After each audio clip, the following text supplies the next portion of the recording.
The chamber was so vast it felt less like a building and more like the inside of a man-made world. Its towering ceiling disappeared into darkness, where the distant lights shimmered like a second night sky. Thousands of seats rose in massive concentric circles around a single platform at the center, each tier climbing higher than the last, until the entire hall resembled a colossal amphitheater built for history itself. Every seat was occupied. Delegates from 47 civilizations sat behind shimmering barriers of colored light that separated species with vastly different biological needs. Some breathed atmospheres that would kill a human in seconds. Others had never evolved eyes, sensing the world through sound, heat, or electromagnetic fields. A few communicated only through vibrations that rippled across the chamber floor. They could not have been more different from one another. Yet on this day, they were united by a single purpose. Every gaze, every sensor, and every thought was focused on one species: humanity. The Grand Conclave of the Galactic Senate met once every 3 standard years. Today's session had been called early. That alone told everyone in the chamber how serious the matter was.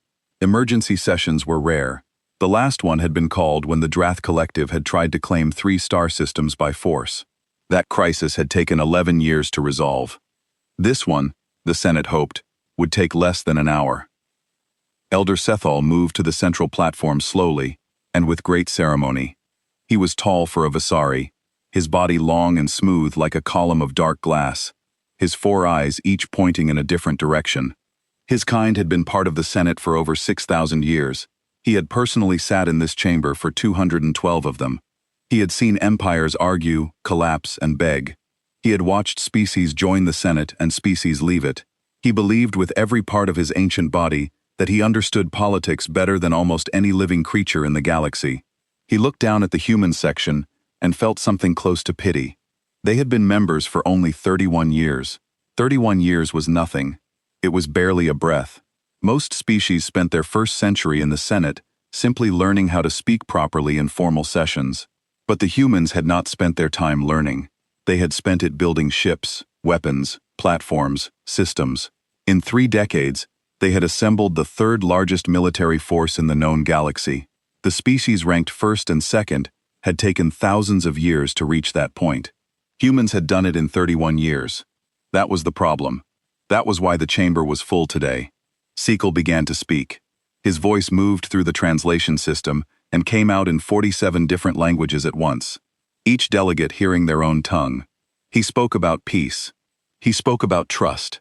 He spoke about how the galaxy had spent long centuries building a fragile but real stability, and how that stability depended on no single species holding too much power. He was careful. He never said the word humans with hostility. He never accused them of anything. He simply painted a picture of a galaxy in balance. And then he painted a picture of what happened when that balance was disturbed. Everyone in the chamber understood what he was really saying. The resolution was called the Unilateral Disarmament Resolution 7. It had been written over the course of 2 years by a committee of 9 species, and it had been reviewed, adjusted, and quietly agreed upon by 46 of the 47 Senate members before today's session. Everything that happened in the chamber today was already decided. The vote was a formality. The debate was a performance. The only thing the Senate genuinely did not know was how the humans would react when they heard the result. Ambassador Priya sat in the human section and listened. She was a small woman by human standards, and she looked even smaller in the vast chamber, surrounded by creatures twice her height and 10 times her mass. She had dark hair cut close to her head, sharp eyes, and the kind of face that gave nothing away. She had been Earth's chief diplomatic representative for 9 years. Before that, she had been a negotiator in conflict zones on 3 different continents during the last period of serious unrest on Earth. She had sat across tables from people who wanted her dead and smiled at them. She was not afraid of Sakthal. She was not afraid of any of them. She listened to the entire speech without moving. When the elder finished, the chamber filled with the sounds of 46 species, signaling approval in their various ways. Vibrations, lights, gases, sound pulses. Then the vote was called. It went exactly as expected. 46 in favor, 1 abstention. The humans did not vote against it. They simply did not vote. That confused several delegates. Voting against it would have been defiance. Voting in favor would have been submission. Not voting at all was something else, and no one was quite sure what. Tushtal turned his 4 eyes toward the human section. He asked with the polished gentleness of someone who believed they had already won, whether the human representative wished to say anything before the session closed. Priere stood up. She did not look around the chamber. She did not perform. She simply stood and spoke in a clear, even voice. She said that she had heard the resolution and understood its contents. She said that she respected the process of the Senate and the concerns that had brought the chamber together today. She said that a matter of this importance deserved a proper and formal response, one that reflected the full consideration of the United Earth Directorate and the people of Earth. She said that Earth's reply would be delivered within 30 days. Then she sat back down. The chamber was quiet for a moment. Then the murmuring began. Delegates leaned toward each other. Translation systems buzzed with whispered conversations. Several species interpreted her words as agreement. Others were not sure. The Drath observers in the upper ring exchanged looks. The Yelm cluster delegates, 4 beings who shared a partial hive mind, simultaneously tilted their heads. Sakthul held his composure perfectly. He thanked the human ambassador for her words and closed the session. As the delegates began to leave, he allowed himself a small feeling of satisfaction. The humans were new. They were impressive in their way, but they were 31 years old, in a Senate that had been standing for 40,000. They would understand in time that this was simply how things worked. He did not notice as he turned to leave that Ambassador Na had not moved from her seat. She was still sitting completely still, looking at the central platform with an expression that was not anger, not sadness, not fear. It was the expression of someone who had already done the math. One of her junior aides leaned over and asked quietly what they should do next. Nen reached down and picked up her small data tablet. She stood, straightened her jacket, and looked at the aide with calm, dark eyes. "Send a message to the Directorate," she said. "Tell them we have 30 days. Tell them to open the archives." She walked out of the chamber without hurrying. Outside, the stars hung cold and silent over the curve of Kepler 442b, indifferent to what had just been decided in the hall below. They had been burning for billions of years before the Senate existed. They would be burning long after. Humans, of all the species that had ever looked up at them, were perhaps the only ones who truly understood that. The message reached Earth in 11 minutes. That was how long it took for a tight beam transmission to travel from the Senate's orbital station to the relay network and then down to the surface of the planet. 11 minutes after Ambassador N walked out of the Grand Conclave, the Secretary General of the United Earth Directorate was reading the full report in a secure room beneath the Geneva Accord Hall. He read it twice. Then he called a meeting. By morning, the room was full. They came from every branch of the director, at military advisors, diplomatic staff, historians, engineers, intelligence officers, and scientists. Some of them had been pulled from beds. Some had been in the middle of meals. One general, a broad-shouldered woman named Adisa, had been in surgery on her knee and had come straight from the medical bay, with her legs still wrapped in a brace.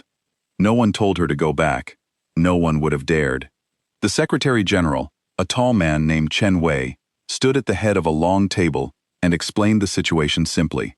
The Senate had passed a resolution demanding full military disarmament. They had given Earth 30 days to comply. The resolution was legal under Senate rules. The vote had been 46-0. He paused after saying that. "0, said General Adisa from her seat, her voice flat. "They think it was 0. Our delegation abstained," Chen said. "Right." She nodded slowly. "So, they think we accepted it. They think we're going to comply," said a man near the end of the table. He was older, white-haired, wearing a plain gray jacket with no insignia. His name was Dr. Halverson, and he was the head of the Lunar Military Archives, a department most people in the galaxy had never heard of because it was not listed in any official Senate documentation. They looked at us for 31 years and decided they understood us. That's the mistake. The room was quiet for a moment. Chen looked around at the faces at the table. These were not people who panicked. They were not people who gave speeches about glory or made dramatic declarations. They were the kind of people who had spent their lives inside the machinery of human survival, maintaining the systems that kept 240 billion people across 12 star systems alive and safe. They understood complexity, they understood patience, and they understood better than almost anyone what humanity had come from. "Let's talk about what we're actually dealing with," Chen said. "Dr. Halverson, Give them the history. Halverson stood up and moved to the main display at the center of the table. He pulled up a timeline. It started a very long time ago. He did not begin with spaceships or star systems. He began with ice. He talked about a period in Earth's ancient past when the planet had grown cold and the human species had been reduced to a few scattered groups, trying to survive in a world that was trying to kill them. He talked about how humans had not gone extinct, even though the numbers at the time had been terrifyingly small. He talked about the diseases that had swept across continents in later centuries, killing millions, and how the survivors had not collapsed, but had rebuilt faster and more determined each time. He talked about the wars, not just one or two, dozens of them, world wars, civil wars, resource wars. He talked about how humanity had invented weapons capable of ending all life on Earth, and had then lived with those weapons pointed at each other for decades without using them. Not because they couldn't, but because enough of them had understood the cost. That kind of discipline was not natural.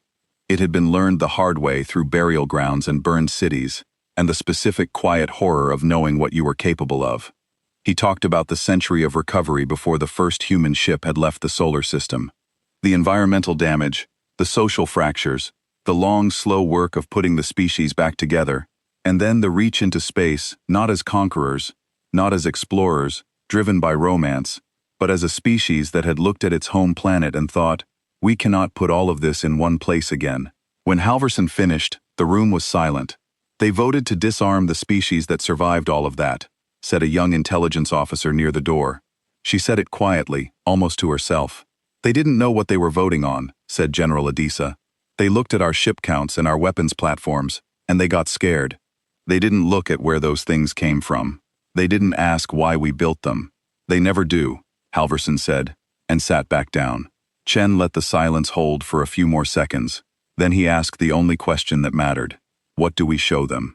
The discussion that followed lasted 6 hours. People argued, disagreed, revised, and argued again. Maps were pulled up and dismissed. Numbers were checked and rechecked. There were moments of raised voices and moments of long stillness. Someone brought food at hour 3, and people ate while they talked, because they were humans, and that was how humans handled long problems. By the end of the 6th hour, they had a plan. It was not a plan for war. It was not even really a plan for negotiation. It was a plan for a demonstration, a showing, clear and honest, of what humanity actually was. Not a threat, not a performance, just the truth, laid out in deep space where anyone could see it. Chen signed the authorization document at the end of hour 6. His hand was steady. In the hours that followed, quiet orders moved through the Directorate systems. Encrypted signals traveled to places the Senate had never mapped. Deep in the dark between stars and cold corridors of space, where no alien probe had ever traveled, systems began to wake up. Lights that had been dark for years turned on. Engines that had not been used in over a decade ran through slow, careful diagnostics. Crews who had been living quiet, anonymous lives in distant colonies got messages on secure channels and began to pack. None of it made any noise. None of it appeared on any Senate sensor. On the surface of Earth, in a city called Nairobi, a man sat on his front step in the early morning and watched the sun rise over the hills. He was old. He had fought in the last major conflict of Earth's pre-space era. He didn't know about the Senate's resolution. He didn't know about the meeting in Geneva. He was just watching the sun, the way humans had always watched it, with the tired, patient appreciation of a species that had earned every morning it was given. He didn't know that 30 days from now, the galaxy would understand what it had been looking at all along. He finished his tea, stood up slowly, and went inside. On the 29th day, the invitation went out. It was sent simultaneously to every Senate member species, addressed to their senior military observers and senior diplomatic staff. It gave a set of coordinates in the neutral corridor, the long empty stretch of space between human territory and the rest of Senate space that no species claimed and few visited. The message said simply that Earth wished to present its formal response in person, and that those present were welcome to bring as many observation vessels as they chose. It said that the demonstration would last 72 hours. It said that no weapons were to be charged or aimed at any time. It did not say what would be demonstrated. Some species thought it was a surrender ceremony. Others thought it was a final act of defiance before the resolution was forced. The Drath Collective sent 17 warships because they never went anywhere without warships, and old habits were hard to break. The Yelm cluster sent 3 research vessels packed with sensor equipment. Siegthal himself traveled aboard the Senate's ceremonial cruiser, a ship so old and so decorated that it was more museum than military vessel. He stood on its observation deck with his 4 eyes trained on the coordinates and told himself he was ready for whatever the humans intended. He was not ready. When the Senate fleet arrived at the coordinates, there was nothing there, just empty space, black and cold, dotted with distant stars. The sensor readings were clean, no ships, no debris, no signals.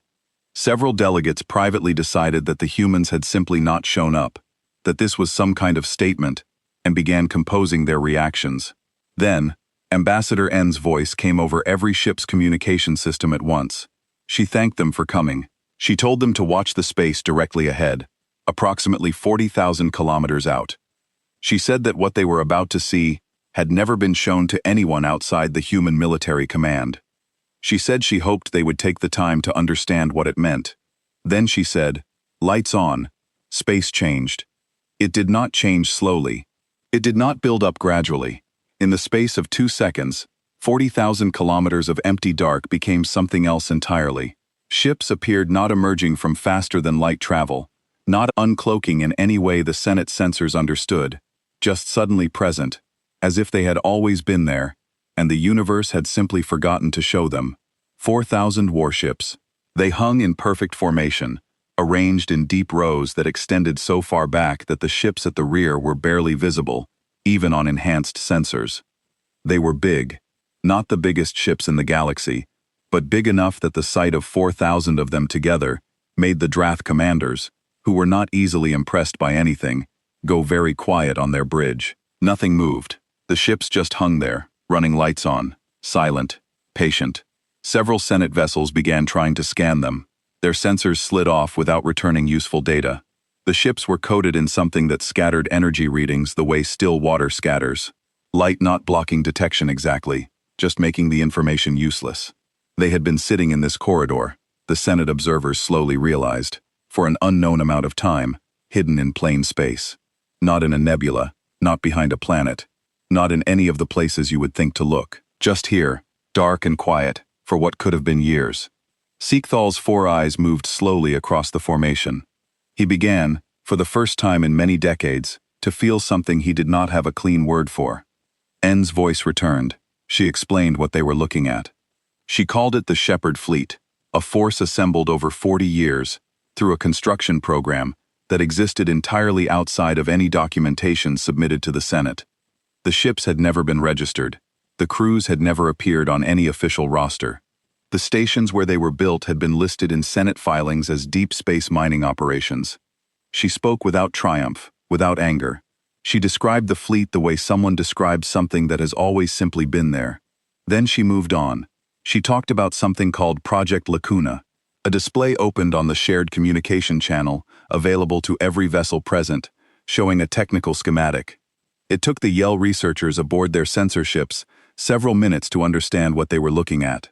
When they did, one of them made a sound that translated roughly as, "That is not possible."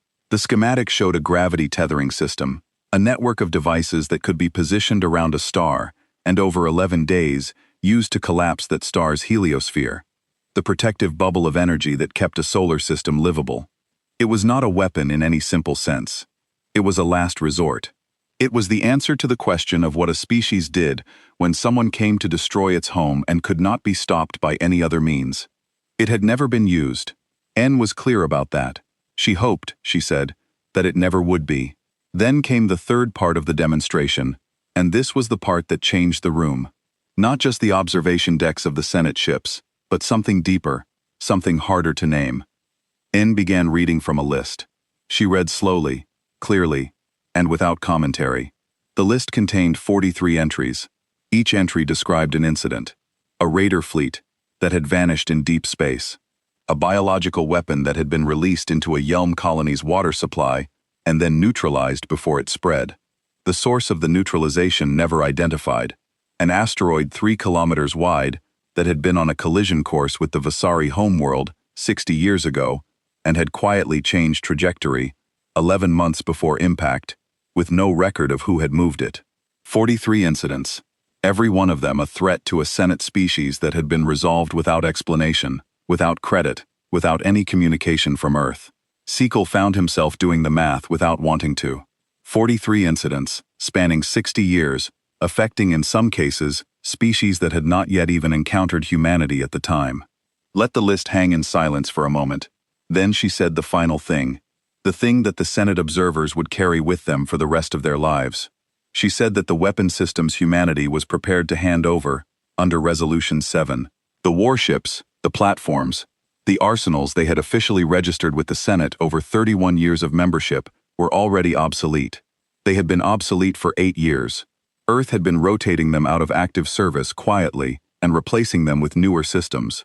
The way you replace old tools when better ones become available. What the Senate had asked humanity to give up, N said, was the equipment humans had already stopped using. On the Drath command ship, a general reached out and turned off his weapons display. Not because he had been ordered to, just because it felt, in that moment, like the right thing to do. Seekthal stood on his observation deck for a long time after the channel closed. The 4,000 ships of the Shepherd fleet stayed where they were, lights on, running quiet in the dark. They did not move forward. They did not power their weapons. They just waited the way they had always waited, patient and invisible, and completely prepared. He thought about the vote he had organized, the 46 signatures, the careful, confident speech he had delivered in the conclave. He thought about how certain he had been. He looked at the stars, old and cold, and entirely unmoved by the affairs of Senatus and resolutions and species who believed they understood things they did not. He said nothing. There was nothing to say. The emergency session of the Galactic Senate was called 3 days after the demonstration in the neutral corridor. It was the second emergency session in 30 days, which was something that had never happened in the Senate's recorded history. The delegates arrived differently this time. There were no side conversations in the corridors, no clusters of species leaning together and exchanging satisfied looks. They came in quietly and sat down, and many of them did not look at each other. The chamber that had felt like a courtroom 30 days ago felt like something else now. No one was entirely sure what. Ambassador Priyanire arrived alone. She had no guards, no aides, no ceremonial escort. She walked through the tall entrance of the Grand Conclave in plain dark clothing, carrying only a single data tablet under one arm. And she moved to the central platform with the easy, unhurried pace of someone who had something to say and was not worried about saying it. The chamber was very large, and she was a small figure on that platform, but no one in the room thought of her as small. Seekthal sat in the front row of the Voshari section.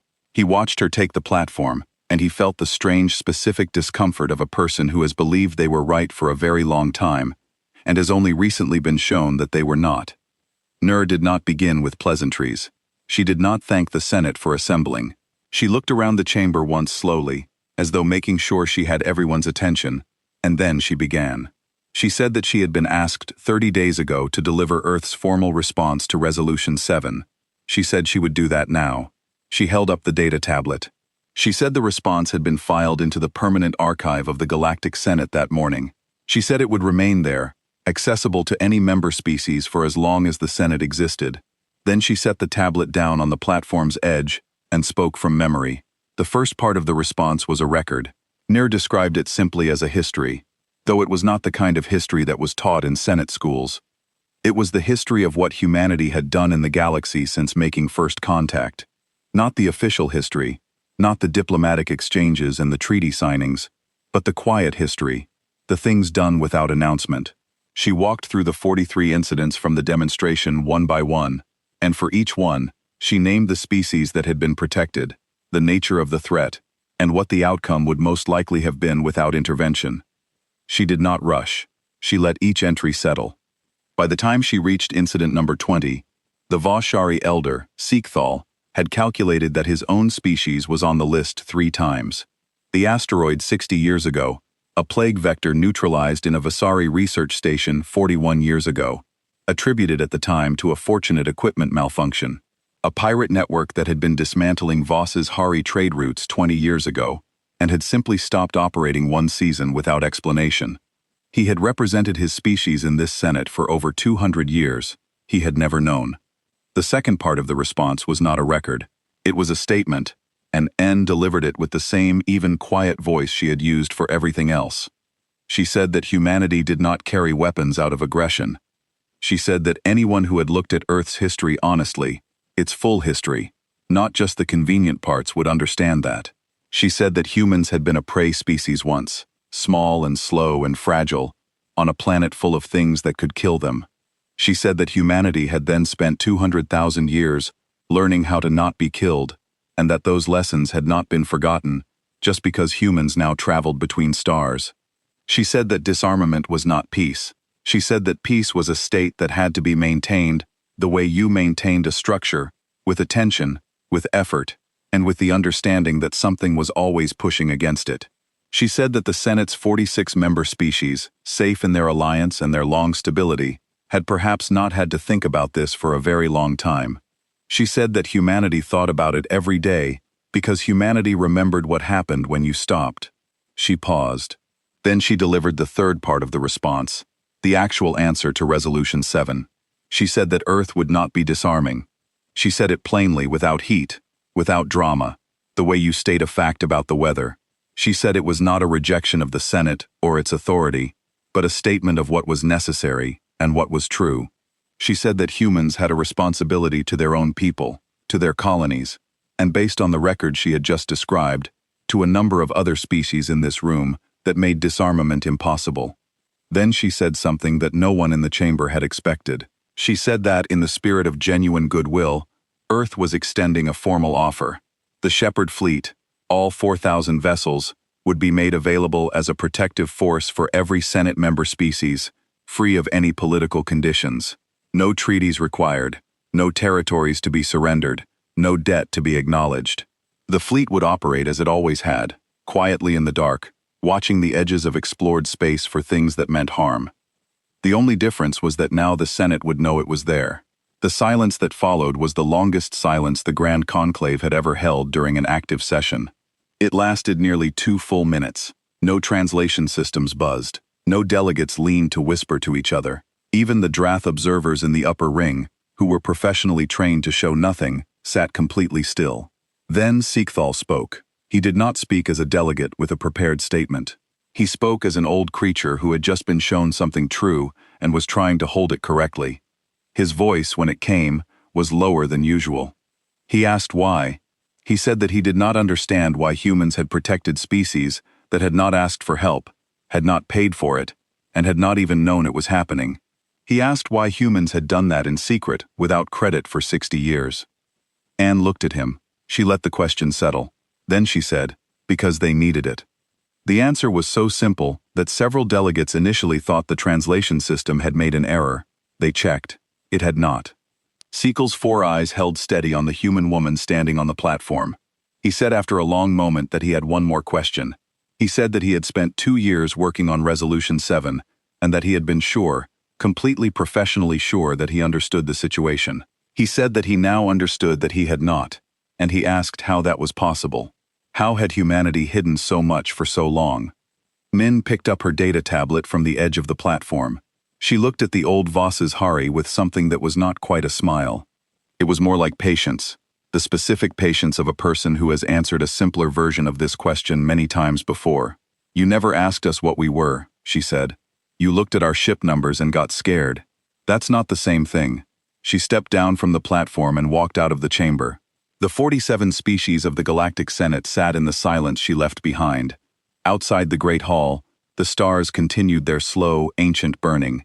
The same stars that had watched humans scratch at frozen ground 1,000 centuries ago. The same stars that watched them now. They had not changed. The humans under them had simply learned over a very long time how to look back. 1 year passed. The galaxy did not change the way explosions change things suddenly, visibly with smoke and fire. It changed the way understanding changes things slowly in small moments, in private rooms and long silences. In the questions people started asking that they had never thought to ask before. Seekthal sat at his private desk on the Voshari homeworld and wrote in the journal he had kept for over 2 centuries. He had filled many volumes in that time. Wars, treaties, births of alliances, and deaths of them. the long rhythm of galactic politics that he had watched and participated in since before most current Senate members were born. He was not a sentimental creature. He was practical, careful, and proud of his accuracy. He wrote facts, not feelings. But the entry he wrote on the one-year anniversary of Ambassador Nen's address to the Senate was different from his others. He wrote about the asteroid, the one that had changed course 60 years ago. He had been young then, young for Ari, still learning the Senate's procedures. He remembered distantly that there had been a brief period of concern in the scientific community before the asteroid changed trajectory, and then relief. And then the matter had been filed away as a fortunate coincidence of gravity and orbital mechanics. No one had questioned it deeply. No one had wanted to look too closely at good luck. He wrote, "The greatest error was not the vote. The vote was simply the moment the error became visible. The error was older. It was the assumption made very early that we already knew what humans were." He closed the journal and sat for a long time in the quiet of his study. He was trying to think of how many other things he had not known. How many other events in his 2 centuries of careful record-keeping had looked like one thing and been another. He did not find the thought frightening. He found it humbling, which was not a feeling he had experienced very often. He picked up the journal again and added one more line. He wrote, "We have been safe for a very long time. We forgot what made us safe." Across the galaxy, in a Vasari diplomatic office on a space station near the edge of Senate territory, a young woman named Thessaly was reading. She was 23 years old, and she had just been assigned her first posting as a junior attaché. She was supposed to be reviewing trade filing procedures. Instead, she was reading a document that had been filed in the Senate's permanent archive 1 year ago, and had since been downloaded more times than any document in Senate history. It was Earth's formal response to Resolution 7. She had already read it 4 times. Each time she got to the list of 43 incidents, she had to stop and breathe for a moment. Not because it was frightening, but because of the specific feeling it gave her. The feeling of looking at something familiar from a completely new angle and realizing it had always been a different shape than you thought. She had been assigned the diplomatic station near the frontier. It was a quiet posting, mostly paperwork. Nothing important happened there, she had been told. She thought about that now differently. She thought about all the things that might happen near a frontier that no one would know about. She thought about what it might be like to be a species that spent 60 years watching the edges of the known galaxy and never mentioned it to anyone. She submitted a transfer request the next morning. She requested to be posted to Earth. Her supervisor looked at the request with some confusion and asked her why. She said she wanted to understand. The transfer was approved. Resolution 7 was officially withdrawn from the Senate record 14 weeks after N's address. The vote to withdraw it passed 45 in favor, 1 against, and 1 abstention. The species that voted against the withdrawal was a small, proud civilization called the Heth, who had drafted part of the original text and did not like admitting mistakes. The 1 abstention was the humans. 3 weeks after the withdrawal, the Senate Senior Council met in private session and drafted a new document. It had been discussed quietly for months, and the drafting had taken 5 weeks. When it was finished, it was brought to the full Senate and passed by unanimous vote, including the Heth, who had argued against it in private and voted for it in public, which was their way. The document created a new body, the Galactic Security Council. It was meant to handle the kinds of threats that fell outside normal Senate jurisdiction radar activity in deep space, biological hazards from uncharted systems, the slow creeping dangers that did not announce themselves with flags and formal declarations. It needed members who understood these things. Humanity was offered a permanent seat. The seat had in fact been kept empty for 11 years. A quiet tradition among the council's founders who had debated, without telling anyone whether to include humans from the start, and had decided not to, and had regretted it, and had kept the chair there anyway, in case Ambassador N was sent the formal offer on a Tuesday morning. She read it in her office on Earth, where she had spent most of the year since returning from the Senate. She set the document down on her desk and looked out the window at the city below, a city that had been rebuilt twice in its history, burned and replanted, that had lost half its population to disease in a century-long past, and had come back, that had been the site of the treaty that ended Earth's last major war, that was now a place of parks and streets and ordinary people moving through ordinary days.